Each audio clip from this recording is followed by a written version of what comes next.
Hello student, आज हम बात करेंगे संविधान सभा की प्रमुख बैठकें। संविधान सभा का ये दूसरा पार्ट है। फर्स्ट पार्ट में हमने बात की थी कि संविधान सभा क्या है, संविधान सभा ने क्या किया, संविधान सभा की मांग करने वाले भारत में कौन कौन महत्वपूर्ण व्यक्तित्व थे, और इसके साथ साथ ब्रिटिश गवर्नमेंट ने भारतीयों को कब कब आश्वासन दिया। इसमें हमने बात की थी मांग में बाल गंगाधर तिलक, महात्मा गांधी 1922 और स्वराज पार्टी 1924, सप्रू समिति 1925 और इसके साथ साथ नेहरू रिपोर्ट 1928 और एम.एन. रॉय 1934 का विचार और हरिपुरा अधिवेशन 1938। उसके बाद में मुस्लिम लीग ने पाकिस्तान के लिए संविधान सभा की मांग की थी 1940 में। उसके बाद में ब्रिटिश गवर्नमेंट ने जो आश्वासन दिए भारतीयों को, वो 1940 का अगस्त प्रस्ताव, 1942 का क्रिप्स मिशन, 1945 की वेवेल योजना और 1945 का शिमला सम्मेलन। उसके बाद में कैबिनेट मिशन भारत में आया सेकेंड वर्ल्ड वॉर समाप्ति के बाद। द्वितीय विश्व युद्ध दौरान ब्रिटिश गवर्नमेंट पर दबाव थे, उन दबावों के परिणाम स्वरूप ही ब्रिटिश गवर्नमेंट ने भारतीयों के लिए ये सब किया था। उसके बाद में जब ब्रिटिश चुनाव हुए और उस दौरान लेबर पार्टी की गवर्नमेंट बनी और क्लीमेंट एटली ने कैबिनेट मिशन भारत भेजा 24 मार्च 1946 को, और मिशन के माध्यम से ही भारत में संविधान सभा का फाइनली गठन हुआ।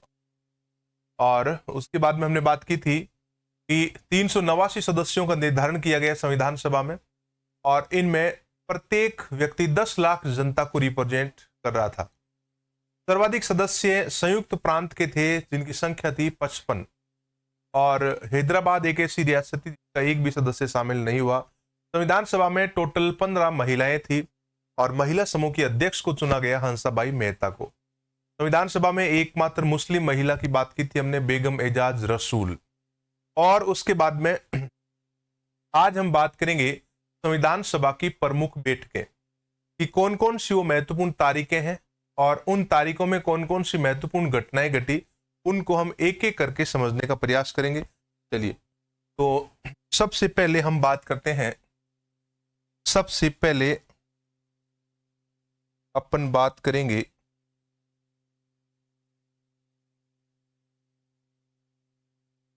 तारीख है 9 दिसंबर 1946। 9 दिसंबर 1940 ये वो तारीख है जिस तारीख को संविधान सभा की पहली बैठक हुई थी। पहली बैठक हुई कहां थी? तो इसका आंसर है पहली बैठक संसद भवन में हुई थी, और संसद भवन आपको पता ही है दिल्ली में। दिल्ली के संसद भवन में इसकी पहली बैठक आयोजित हुई और इसकी अध्यक्षता करने वाला व्यक्ति था जिसको हम संविधान सभा के प्रथम अध्यक्ष के नाम से जानते हैं, जो अस्थायी अध्यक्ष थे, और उनका नाम है डॉक्टर सच्चिदानंद सिन्हा। डॉक्टर सच्चिदानंद सिन्हा ने सभी सदस्यों को बारी बारी से एक एक करके शपथ दिलाने का काम किया, और यहां से संविधान सभा ने 2 दिन तक यही काम जो है कंप्लीट किया। कौन सा काम?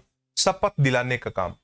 शपथ पूरी होने के बाद में अब यहां से संविधान सभा ने अपना अगला काम स्टार्ट किया, और नेक्स्ट जो बैठक आती है इसके जस्ट 2 दिन के बाद आती है, और वो तारीख है 11 दिसंबर 1946। 9 में 2 जोड़ो तो क्या बन जाएगा? 11। तो 2 दिन तक तो संविधान सभा के सदस्यों की शपथ चली, और 2 दिन के बाद में यहां पर 11 दिसंबर को संविधान सभा ने अपने अध्यक्ष का चुनाव किया। यानी कि यहां पर अध्यक्ष कौन बना संविधान सभा का? जिनको हम कहते हैं स्थायी अध्यक्ष। संविधान सभा के स्थायी अध्यक्ष में नाम आता है डॉक्टर राजेंद्र प्रसाद का। नाम किसका आता है? डॉक्टर राजेंद्र प्रसाद। ये संविधान सभा के परमानेंट और स्थायी अध्यक्ष चुने गए। अब ये राजेंद्र प्रसाद तब तक अध्यक्ष रहे जब तक कि संविधान सभा ने अपना पूरा कार्य कंप्लीट नहीं कर लिया, यानी कि संविधान का निर्माण कंप्लीट हो गया तब तक ये अध्यक्ष रहे।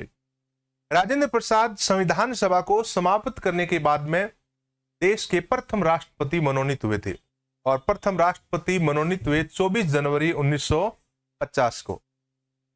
उसके बाद में राजेंद्र प्रसाद 1952 में देश के पहले राष्ट्रपति के रूप में निर्वाचित हुए, 1957 में फिर निर्वाचित हुए और 1962 तक ये देश के राष्ट्रपति रहे। 3 बार शपथ लेने वाले और 2 बार निर्वाचित होने वाले देश के ये एकमात्र राष्ट्रपति है। चलिए, तो राजेंद्र प्रसाद संविधान सभा के जो अध्यक्ष चुने गए थे वो बैठक कौन से नंबर की थी, तो यहां पर मैं आपको क्लियर कर दूं, ये बैठक थी तीसरी। पहली, दूसरी, तीसरी।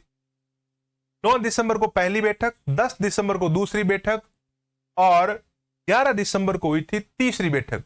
कुछ लोग कहते हैं कि ये दूसरी बैठक थी, बल्कि दूसरी नहीं थी, ये कौन सी थी, ये थी तीसरी बैठक। चलिए, तो उसके बाद में हम बात करते हैं इसके 2 दिन बाद, तारीख तो आपको पता ही है, 13 दिसंबर 1946। ये वो तारीख थी जिस तारीख को संविधान सभा में पंडित जवाहरलाल नेहरू उद्देश्य प्रस्ताव लेकर आए थे। संविधान सभा में इस तारीख को क्या लाया गया था, उद्देश्य प्रस्ताव लाया गया था। उद्देश्य प्रस्ताव को इंग्लिश में कहते हैं ऑब्जेक्टिव रिजोल्यूशन। ऑब्जेक्टिव रिजोल्यूशन आप कह सकते हो, उद्देश्य प्रस्ताव कह सकते हो। संविधान का जिसमें उद्देश्य लिखा हुआ था कि ये जो संविधान बनेगा, इस संविधान का उद्देश्य क्या होगा। आज संविधान का उद्देश्य लिखा हुआ है उद्देशिका में, और इस उद्देश्य प्रस्ताव को लेकर कौन आए थे, इसको लेकर आए थे पंडित जवाहरलाल नेहरू। नेहरू ने एक लंबा भाषण दिया उद्देश्य प्रस्ताव पर कि आज हम देश का संविधान बनाने के लिए एकत्रित हुए हैं और हम एक ऐसा संविधान बनाएंगे जो देश को संपूर्ण प्रभुत्व संपन्न लोकतंत्रात्मक गणराज्य बनाएगा।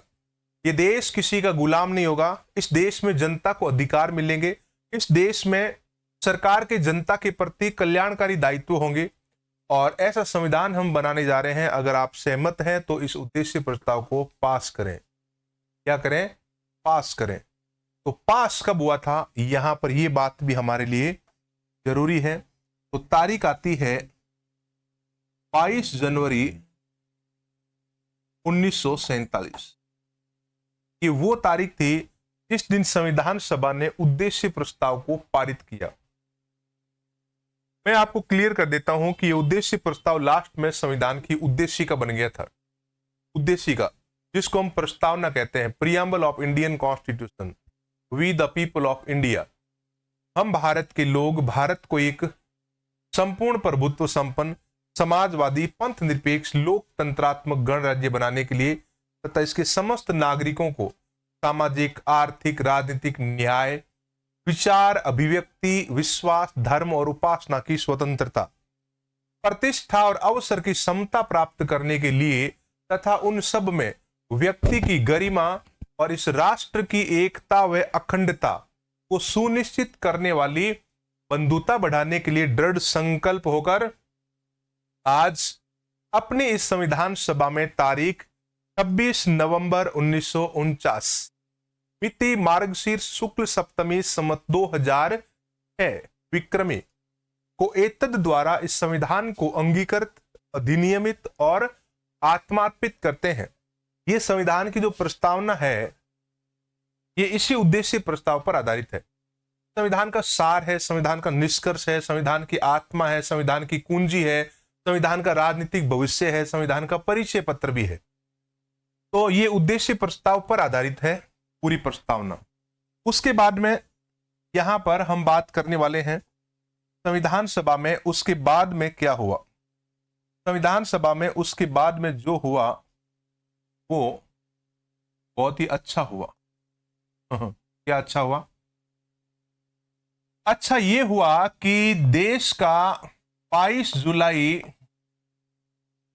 1947 राष्ट्रीय ध्वज अपनाया गया। देश का तिरंगा, जिसको हम कहते हैं राष्ट्रीय ध्वज, वो इसी तारीख को अपनाया गया। किस तारीख को? 22 जुलाई 1947 को। तो 22 जुलाई की तारीख हमारे लिए बहुत महत्वपूर्ण है, और इस तारीख को हमने क्या किया था? राष्ट्रीय ध्वज अपनाया था। ब्रिटिश ध्वज को रिप्लेस कर दिया गया। पहले भारत में आपको पता है ये ब्रिटिश ध्वज फहराया जाता था, सरकारी ऑफिस जितने भी थे उनके ऊपर, और अब यहां पर राष्ट्रीय ध्वज भारत का बन गया। अब यहां से सवाल पूछा जाता है कि भारत का राष्ट्रीय ध्वज का डिजाइन बनाने वाले व्यक्ति कौन थे? तो यहां पर मैं आपको क्लियर कर देता हूं, एक व्यक्ति का नाम आता है पिंगली वेंकैया। नाम क्या आता है? पिंगली वेंकैया। आंध्र प्रदेश के पंडित पिंगली वेंकैया ने भारत की राष्ट्रीय ध्वज का डिजाइन तैयार किया था। शायद लोग पिंगली वेंकैया को भूल गए हैं, लेकिन पिंगली वेंकैया की पहचान आज भी हमारे दिलों में राज करती है। पिंगली वेंकैया को लोग नहीं जानते हैं, लेकिन तिरंगे झंडे को जानते हैं, तिरंगे झंडे का सम्मान करते हैं, तिरंगे झंडे में अपनी शान देखते हैं। तो उसके पीछे व्यक्ति का जो हाथ है वो व्यक्ति है पिंगली वेंकैया। संविधान सभा में इस व्यक्ति ने ध्वज का डिजाइन तैयार करवाया था। मैं आपको दो बात क्लियर कर देता हूं कि इस झंडे के बीच में जो चक्कर है उसकी जगह पहले चरखा हुआ करता था। अभी चक्कर है, पहले चरखा था। च फोर चक्कर, च फोर चरखा। तो चरखे की एक समस्या थी कि चरखा दूसरी दिशा से उल्टा दिखाई देता था। इधर से चरखा सीधा है, इधर वालों को चरखा उल्टा दिखाई दे रहा है। ऐसी कंडीशन में समस्या का समाधान करने के लिए पिंगली वेंकैया ने कहा कि चरखे का बीच वाला चक्कर रख लो, और बीच वाला चक्कर रखने के लिए कि मेरे हिसाब से सबसे अच्छा रहेगा कि अशोक स्तंभ के बीच में चक्कर बना है ना 24 तीलियों वाला, वो लगा दो। तो ये आइडिया बहुत अच्छा लगा और यहां पर अशोक चक्कर लगा दिया गया। चक्कर जिसको हम अशोक चक्कर के नाम से जानते हैं। ध्वज के बीच में एक चक्कर है जिसमें तीलियों की संख्या है 24, और ये सारनाथ के अशोक स्तंभ से लिया गया है। कहां से लिया गया है? सारनाथ के अशोक स्तंभ से। अब सवाल पैदा यहां से ये हो जाता है कि सारनाथ भारत के कौन से राज्य में है? आप गौर करिएगा कि क्या आपको पता है कि सारनाथ भारत के कौन से राज्य में है? मैं आपको 4 ऑप्शन देता हूं। बिहार में है, उत्तर प्रदेश में है, मध्य प्रदेश में है, या राजस्थान में है। सारनाथ से अशोक स्तंभ का अशोक चक्र लिया है और अशोक पिल्लर भी लिया है, चक्र अशोक स्तंभ। तो सारनाथ भारत के कौन से राज्य में है? सवाल ये पूछा गया एग्जाम में। बिहार में है, उत्तर प्रदेश में है, मध्य प्रदेश में है, या राजस्थान में है? तो इसका सही आंसर होगा वाराणसी। और वाराणसी आपको पता है यूपी में, जहां से मोदी चुनाव लड़ता है। तो सारनाथ भारत के वाराणसी जिले में उत्तर प्रदेश में पड़ता है, और यहां से यह अशोक चक्र लिया है जो ध्वज के बीच में है। इसमें तीलियों की संख्या है 24, और ये 24 तीलियां 24 घंटे को प्रदर्शित करती है, और 24 घंटे हमें लक्ष्य के प्रति समर्पित भाव से काम करना चाहिए, जैसे अभी आप कर रहे हो। तो हम कितने समर्पित भाव से काम कर रहे हैं, बस उसका रिजल्ट उतना ही आएगा। अगर आपके समर्पण में थोड़ी सी कमी है तो रिजल्ट थोड़ा सा लेट आएगा। वो कहते हैं भगवान के घर में देर है लेकिन अंधेर नहीं है। आपको रिजल्ट जरूर मिलेगा। रिजल्ट आपको मिलेगा कब? रिजल्ट आपको टाइम पर ही मिलेगा।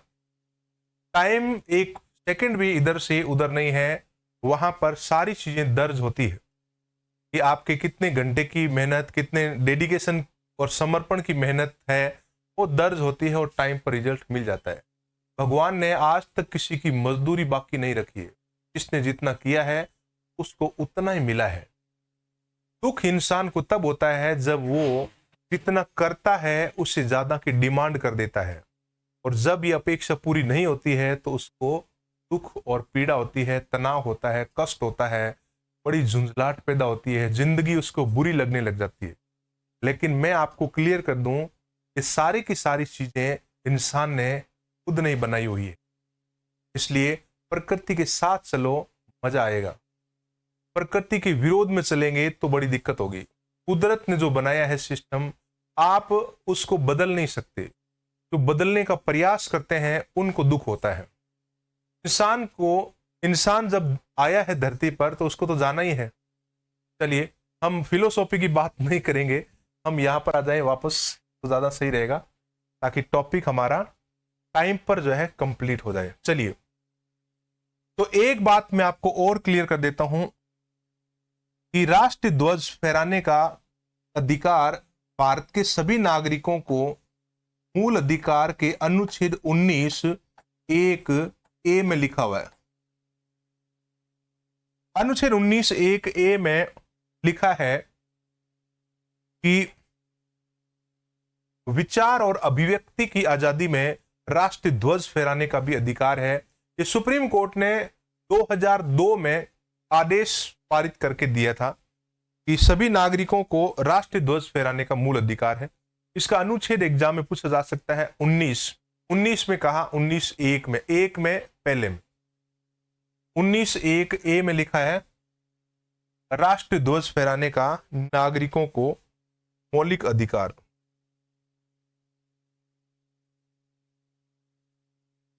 चलिए, तो उसके बाद में हम बात कर लेते हैं नेक्स्ट तारीख पे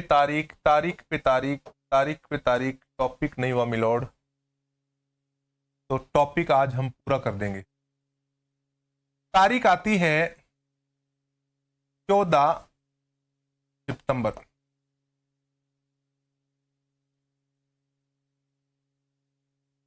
(1949)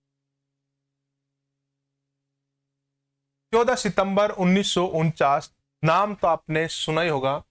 14 सितंबर 1949 एक बड़ा दिवस मनाते हैं प्रत्येक वर्ष की 14 सितंबर को। और कौन सा दिवस मनाते हैं वो मैं यहां पर लिख रहा हूं। दिवस का नाम है तो हिंदी क्या, इस दिन हिंदी को संघ की राजभाषा के रूप में दर्जा मिला था। हिंदी संघ की राजभाषा, ऑफिशियल लैंग्वेज के रूप में अपनाई गई थी और जिसकी लिपि देवनागरी है। इंडियन कॉन्स्टिट्यूशन आर्टिकल 343 में लिखा है कि हिंदी संघ की राजभाषा होगी। भारत सरकार चाहे किसी भी भाषा में काम करे, लेकिन उसका हिंदी में ट्रांसलेशन होना बहुत जरूरी है। और ये राजभाषा आर्टिकल 343 में उल्लिखित है और इसीलिए 14 सितंबर को राष्ट्रीय हिंदी दिवस मनाया जाता है। अगर हिंदी में दिवस की बात करूं तो एक विश्व हिंदी दिवस आता है और एक राष्ट्रीय हिंदी दिवस आता है। 14 सितंबर को राष्ट्रीय हिंदी दिवस मनाते हैं और 10 जनवरी को विश्व हिंदी दिवस मनाते हैं। 10 जनवरी 1975 को नागपुर में अंतर्राष्ट्रीय हिंदी सम्मेलन हुआ था। उसकी याद में इसको स्टार्ट किया गया कि 10 जनवरी को प्रति वर्ष क्या मनाया जाएगा, विश्व हिंदी दिवस। और विश्व हिंदी दिवस हो या राष्ट्रीय हिंदी दिवस, उद्देश्य एक ही है, हिंदी भाषा को ज्यादा से ज्यादा मजबूत बनाना और फैलाना, और हिंदी में विदेशी शब्दों को अवॉइड करना, विदेशी शब्द कम से कम इस्तेमाल करना हिंदी में। लेकिन हम तो कई इंग्लिश शब्द ही समझ पाते हैं, विदेशी शब्द ही समझ पाते हैं। हिंदी की शुद्ध अगर बोला जाए तो इंसान की वश की बात नहीं है, वो भी कंफ्यूज हो जाएगा। जैसे मैं आपसे पूछूं कि रेलवे स्टेशन को हिंदी में क्या बोलते हैं, रेलवे स्टेशन को हिंदी में क्या बोलते हैं, आप क्या कहेंगे पता है? आपके दिमाग में आंसर आया है प्लेटफॉर्म। वो गलत है। रेलवे स्टेशन को हिंदी में बोलते हैं दो पथगामिनी विराम बिंदु। किसी ऑटो वाले भाई साहब को बोलो, भाई साहब रुकिए रुकिए रुकिए, हाँ बताओ, मुझे लो पथगामिनी विराम बिंदु लेकर चलो ना। क्या क्या क्या, दोबारा बोलना। लो पथगामिनी, ये भाई साहब इंडिया में नहीं है, ये इंडिया में नहीं है। भाई साहब मुझे रेलवे स्टेशन चलना है, हाँ तो भाई साहब आप सीधे बोलो ना। वो पहले क्या बोला था आपने? मैंने पहले शुद्ध हिंदी में बात की थी और अभी मैंने इंग्लिश बोली है।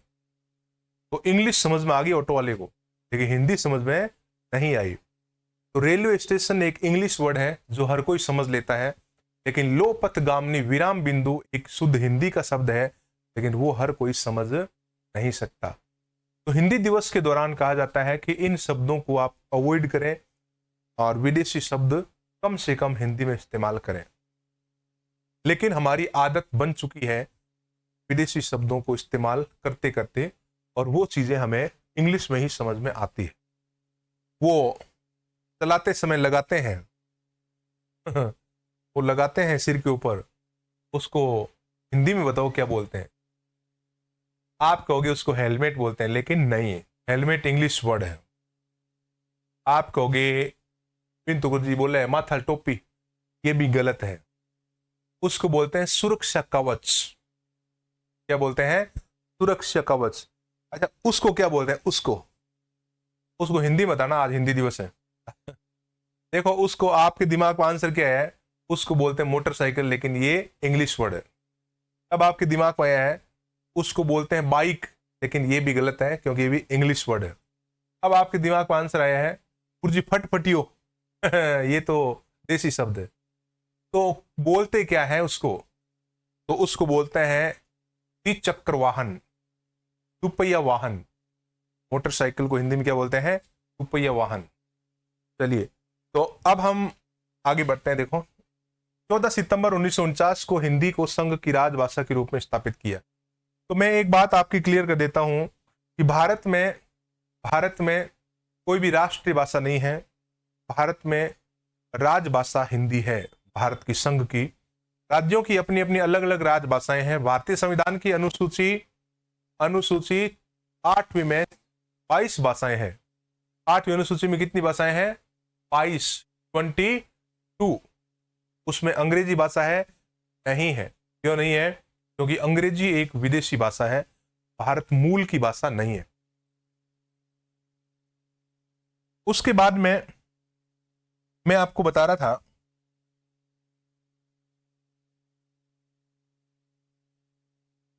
तारीख जो है, नेक्स्ट तारीख आती है 26 नवंबर 1949। 26 नवंबर 1949 ये तारीख हमारे लिए इसलिए इंपॉर्टेंट है क्योंकि इस तारीख को क्या हुआ था, इस चित्र को देखकर आपको बताना है। इस तारीख को क्या हुआ था, इस चित्र को देखकर आप बताएंगे। ये है संविधान। इस तारीख को क्या हुआ था? 26 नवंबर 1949 मिति मार्गशीर शुक्ल सप्तमी संवत 2006 विक्रमी को एतद द्वारा संविधान को अंगीकृत, अधिनियमित और आत्मार्पित करते हैं। तो हमने इस संविधान को अंगीकृत किया यानी कि अपनाया, आत्मार्पित अधिनियमित किया यानी कि कानूनी रूप से अपनाया, आत्मार्पित किया यानी कि पूरे विश्वास के साथ इसको अपनाया। तो ये है 26 नवंबर, और 26 नवंबर को हम एक दिवस मनाते हैं और उस दिवस का नाम है संविधान दिवस। 26 नवंबर को कौन सा दिवस मनाया जाता है? संविधान दिवस। 26 नवंबर 1949 मिति मार्गशीर शुक्ल सप्तमी संवत 2006 विक्रमी को एतद द्वारा इस संविधान को अंगीकृत, अधिनियमित और आत्मार्पित करते हैं। तो ये तारीख है 26 नवंबर। उसके बाद में नेक्स्ट हम तारीख की बात करते हैं। तारीख पे तारीख, तारीख पे तारीख, तारीख आती है यहां पर 24 जनवरी 1950। 24 जनवरी 1950 को क्या हुआ था? इस तारीख को सबसे महत्वपूर्ण बात तो यह है कि इस तारीख को संविधान सभा को समाप्त कर दिया गया था। यह संविधान सभा की अंतिम बैठक थी। यह संविधान सभा की कौन सी बैठक थी? अंतिम, last sitting of constitution assembly 24 जनवरी 1950। तो संविधान सभा की अंतिम बैठक जो है वो कितनी तारीख को हुई है? तो 24 जनवरी 1950 को। ये कौन सी नंबर की बैठक थी? तो 166वीं बैठक थी। तो ये कौन सा सत्र था? तो 12वां सत्र था। संविधान सभा का ये 12वां सत्र था। अब अगर आपसे सवाल पूछा जाए कि संविधान को बनने में, सवाल पूछा जाए कि संविधान को बनाने में कितनी बैठकें आयोजित की गई, तो आपको 166 नहीं 165 मानना है, क्योंकि 26 नवंबर 1950 तक 165 बैठकें हुई और संविधान बनकर तैयार हो गया था। लेकिन एक बैठक अंतिम बुलाई थी ताकि संविधान सभा को समाप्त किया जा सके, और ये 12वां सत्र जुड़ गया। तो टोटल 11 सत्र आए हैं संविधान के निर्माण में। संविधान सभा के टोटल 12 सत्र निर्माण में 65 बैठकें और 11 सत्र। इस तारीख को 3 महत्वपूर्ण घटनाएं घटी। पहली घटना तो ये घटी कि देश के प्रथम राष्ट्रपति इसी तारीख को चुने गए। देश के प्रथम राष्ट्रपति कौन थे? डॉक्टर राजेंद्र प्रसाद, और वो इसी तारीख को मनोनीत किए गए। इस तारीख की दूसरी महत्वपूर्ण विशेषता है 2 नंबर की, कि इस दिन राष्ट्रीय गीत अपनाया गया। राष्ट्रीय गीत इसी तारीख को अपनाया गया। और भी कुछ हुआ था इस तारीख को। हाँ, एक काम और हुआ था, और वो क्या काम था? वो था कि राष्ट्रीय गान, इसी तारीख को राष्ट्रीय गान भी अपनाया गया। राष्ट्रीय गीत, राष्ट्रीय गान और राष्ट्रपति, ये 3 महत्वपूर्ण घटनाएं इस तारीख को घटी। मैं आपको 2-3 बातें क्लियर कर देता हूं राष्ट्रीय गीत और राष्ट्रीय गान के बारे में। भारत का राष्ट्रीय गीत है वंदे मातरम और राष्ट्रीय गान है जनगण मन। राष्ट्रीय गीत वंदे मातरम लिखा है बंकिम चंद्र चटर्जी ने, जिसका उल्लेख है उनके उपन्यास आनंद मठ में। और राष्ट्रीय गान की रचना की है रविंद्रनाथ टैगोर ने। जनगण मन की रचना किसने की है? रविंद्रनाथ टैगोर ने, और जिसका उल्लेख मिलता है उनकी पत्रिका तत्वबोधिनी में। राष्ट्रीय गीत वंदे मातरम सबसे पहले गाया गया था 1896 को कलकत्ता में, और राष्ट्रीय गान जनगण मन सबसे पहले गाया गया था 1911 को कलकत्ता में। राष्ट्रीय गीत को गाने में समय लगता है 65 सेकंड। राष्ट्रीय गान को पूरा किया जाता है 52 सेकंड में। राष्ट्रीय गीत और राष्ट्रीय गान को इंग्लिश में कहते हैं नेशनल एंथम, और राष्ट्रीय गीत को कहते हैं नेशनल सॉन्ग। उसके बाद में यहां पर एक बात और मैं क्लियर कर देता हूं जनगण मन की। क्या जनगण मन जब बजता है तो खड़ा होना जरूरी है? तो सुप्रीम कोर्ट की गाइडलाइन के अनुसार अगर स्क्रीन के ऊपर जनगण मन बज रहा है, अगर मोबाइल में आ रहा है, टीवी में आ रहा है, तो आपको खड़ा होने की आवश्यकता नहीं है। तो खड़ा कहां होना चाहिए जब जनगण मन बजता है? सार्वजनिक समारोह में खुले आसमान के नीचे लोगों के द्वारा जब गाया जा रहा है और उस समय आप अगर उपस्थित है तो आपको खड़े होकर उसको सम्मान देना है। क्या यह देना कंपलसरी है? हाँ, यह देना कंपलसरी है। राष्ट्रीय प्रतीकों का अपमान नहीं करना चाहिए। दूसरी बात आती है कि क्या राष्ट्रीय गान जनगण मन जब लोग गाते हैं और उनके बीच में मैं खड़ा हूं और मैं बोलूं नहीं, गाऊं नहीं, तो क्या ये अपमान माना जाएगा? तो यहां पर मैं आपको क्लियर कर देता हूं कि इंडियन कॉन्स्टिट्यूशन आर्टिकल 19 फर्स्ट में विचार और अभिव्यक्ति जो प्रावधान किया है उसमें बोलने के साथ साथ चुप रहने का भी अधिकार है। चुप रहना भी एक प्रकार की अभिव्यक्ति है, एक प्रकार का एक्सप्रेशन है। तो आप किसी को राष्ट्रीय गान गाने के लिए बाध्य नहीं कर सकते। हाँ, खड़ा होकर सम्मान देना जरूरी है, लेकिन उसको ये नहीं कहा जा सकता जबरदस्ती कि आप गाइए। क्यों? क्योंकि चुप रहना हमारा फंडामेंटल राइट्स है। चलिए, तो अब